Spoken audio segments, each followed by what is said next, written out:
Berjumpa kembali bersama saya masih seputar tanaman bunga. Teman-teman, selamat pagi bagi yang menonton pagi, selamat siang bagi yang nonton siang, dan tidak lupa selamat malam bagi yang lagi nonton di malam hari, teman-teman.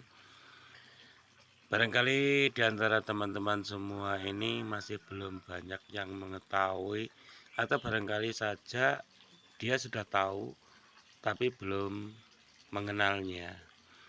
Ini saya perkenalkan bunga ataupun pohon. Bisa disebut bunga, bisa juga disebut pohon, karena kalau disebut bunga itu biasanya cenderung lebih kecil bunganya, pohonnya maksudnya yang lebih kecil ataupun tumbuhannya itu kecil. Kalau ini bisa besar, bahkan umurnya itu sama seperti pohon-pohon yang lain, bisa besar tinggi. Ada yang warna-warni ya, ini kebetulan saja ini warnanya ini merah muda atau cenderung lebih putih kemerahan. Jadi putih, warnanya putih, ada sedikit merah-merahnya begitu teman-teman. Bagi yang belum tahu, ini saya beritahu ya, di daerah saya, atau mungkin barangkali sudah internasional disebutnya, ini namanya bunga sakura. Dan di Indonesia sendiri bunga sakura ini sepertinya kurang ya teman-teman. Maksudnya tidak banyak orang yang menanam bunga sakura ini. Kalaupun ada yang menanam itu jarang sekali dia berbunga, hanya hidup saja tapi tidak berbunga. Nah, ini kebetulan di rumah saya menanam ini sedang berbunga, teman-teman. Bagaimana ya caranya merawat sakura itu supaya dia berbunga? Terutama kita ya menyediakan media yang cukup bagus, perawatannya yang cukup bagus, sedikit informasi jika si sakura ini diperlukan ekstrim. Maksudnya ekstrim itu bagaimana caranya kita itu merangsang bunganya dengan cara, kalau saya sendiri ketika si sakura tersebut sudah memiliki daun tua, itu saya pruning atau saya gugurkan daunnya itu. Setelah gugur nanti bersemi lagi bersamaan bunga-bunga ini tadi, bersamaan dengan calon bunga maksud saya.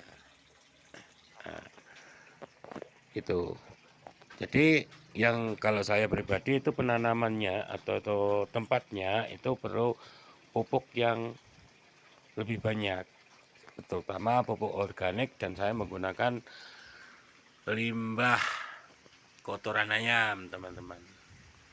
Ini limbah kotoran ayam. Saya membuatnya ini atau saya pindahkan ke tempat ini yang tadinya saya taruh di polybag saja atau saya tanam di polybag saja.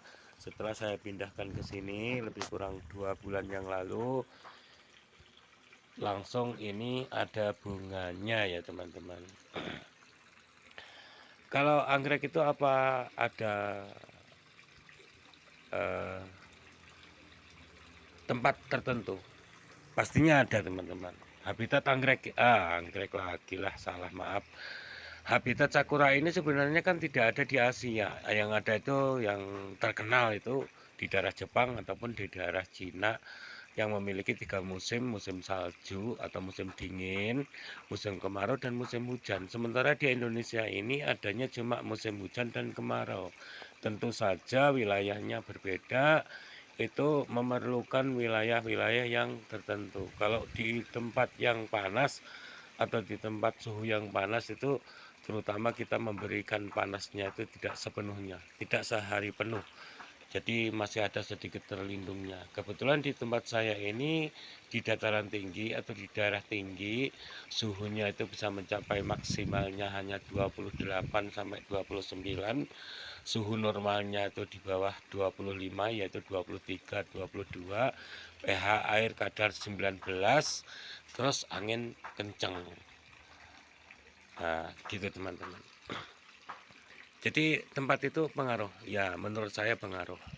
Jadi kalau teman-teman ingin menanam sakura di tempat yang areanya rendah, pH airnya tinggi atau panas atau hangat, itu penanamannya tidak memerlukan di tempat yang terbuka, yang benar-benar satu hari penuh itu kena sinar matahari, sehingga dia tidak terlalu merusak daunnya. Kalau terlalu kepanasan, si sakura sendiri itu contohnya seperti ini teman-teman. Ini contohnya, daunnya itu belum gugur tapi sebagiannya udah kering. Ini seperti ini. Terus cara perawatannya jangan terlalu terkena air hujan, karena si daun sakura sendiri itu sangat sensitif terhadap jamur.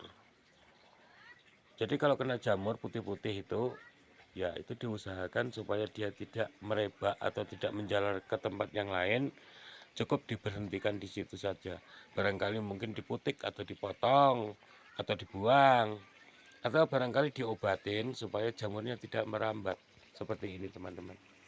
Ini terkena jamur. Ini bunga ini terkena jamur.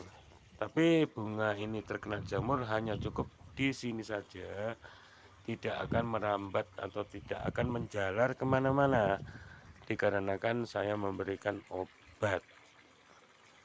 Bagi teman-teman yang ingin budidaya sakura, sebenarnya di sini sangat mudah cara pertumbuhannya. Hanya yang sedikit kesulitan menurut orang-orang atau menurut saya pribadi itu cara membuat sakura tersebut mau berbunga seperti ini ya teman-teman. Contohnya seperti ini. Ini kalau sudah berbunga seperti ini, kemungkinan besar nantinya itu lebih kurangnya pertahanan bunga ini sekitar 2 atau 2,5 bulan. Setelah 2,5 bulan gugur, kalau ingin dibungakan lagi atau berbunga lagi, caranya dengan sama di pruning daunnya. Tapi kalau daunnya udah tua ya teman-teman, jangan daun muda di pruning, daun yang udah tua di pruning, begitu ya teman-teman. Baiklah, terima kasih orang yang sudah melihat atau teman-teman yang sudah melihat video saya. Barangkali ini salah satu edukasi saya menanam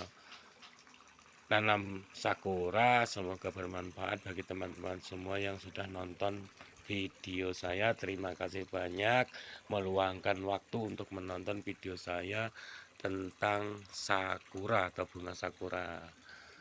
Semoga semuanya berbahagia, sehat, banyak rezeki. Terima kasih.